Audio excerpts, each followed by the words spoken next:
2026年5月2日，復活期第4週星期六，聖亞大略索主教聖師紀念。主題：當聖言繼續工作的時候。保祿第一次講道嘅時候，有事情發生咗，講道結束咗，但係事情並冇結束。嗰一篇道理留喺人嘅心裏邊，佢喺城裏邊流動，從一個人嘅口傳到去另一個人個口，從一家人傳到去另一家，從一顆不安嘅心轉到去另一顆不安嘅心。整整一個星期，人們都喺度想住佢，談論佢。到咗下一個安息日，幾乎全城嘅人都嚟到。呢個真係唔簡單，一篇講道竟然成為咗全城嘅話題。嗰一個信息裏邊，一定有啲嘢係碰到咗人嘅心，一定係有啲嘢喚醒咗人嘅飢渴，一定係有啲嘢讓人想繼續聽。講道結束咗，但係聖言佢冇結束。呢一個正係一個標記，有真實嘅事發生咗。當福音真正碰到人嘅時候，佢唔會只係停留喺教堂裏邊，佢係會跟住人返屋企，佢亦都會同人談話，佢亦都會攪動人嘅心，佢會喺一周中間再次返嚟。但係第二件事又嚟到，同一個福音喺一啲人心裏邊就喚起咗飢渴，而另一啲人喺心裏邊就喚醒咗嫉妒。呢個亦都係故事嘅一部分。嗰啲領袖睇見群眾，佢哋聽見眾人嘅反應，結果就出現咗唔係喜樂，而係某種黑暗嘅東西，嫉妒。因為福音唔係只係為安慰人，佢亦都會攪動人心，佢會鬆動舊有嘅控制，佢亦都會打開我哋本來唔想打開嘅門。佢會聚集我哋原本冇諗住會聚集嘅人，而當呢啲事發生嘅時候，有啲人會歡喜，有啲人會抗拒。安提約基亞就係咁樣，外邦人歡喜咗，點解？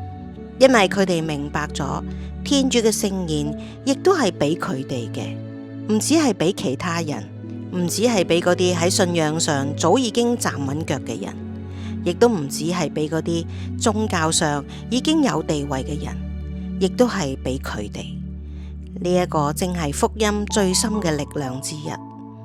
佢對邊緣嘅人講：你冇被忘記。佢對局外嘅人講：呢一個應許亦都臨到你身上。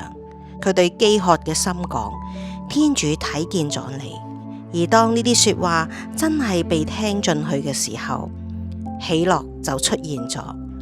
但係喜樂並唔代表道路係會輕鬆，好快就有反對，有啲衝突，有啲迫害，有啲驅逐。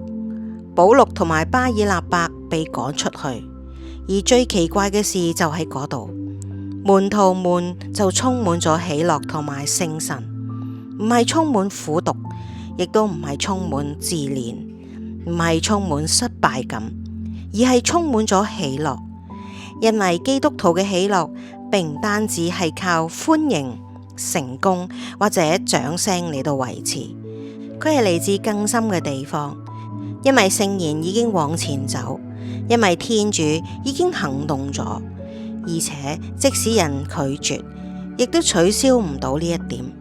呢一篇讀經留俾我哋一個問題：我哋今日嘅講道仍然會咁樣打動人嗎？我哋嘅道仲會唔會讓呢一座城談論一個星期呢？也許有時候會，但係大多數嘅時候似乎都冇。係唔係我哋嘅說話已經太熟、太安全、太疲憊呢？又或者係咪我哋講得太多嘢呢？而錯過咗福音嗰一個燃燒嘅中心，被釘喺十字架嘅嗰一位復活咗。人心其實係冇乜改變，佢仍然係飢渴，仍然係害怕，仍然係抗拒，仍然係渴望，仍而天主嘅聖言亦都冇變弱，講道嘅可以結束，講道嘅人可以被忘記，使者甚至亦都可以被趕走。但係如果聖言真係被聽進去，佢就會繼續工作。而當佢繼續工作嘅時候，有啲人會抗拒，有啲人會歡喜。而嗰啲傳揚呢一個消息嘅人，傳揚死亡已經失去勝利嘅人，將會充滿喜樂同埋聖神。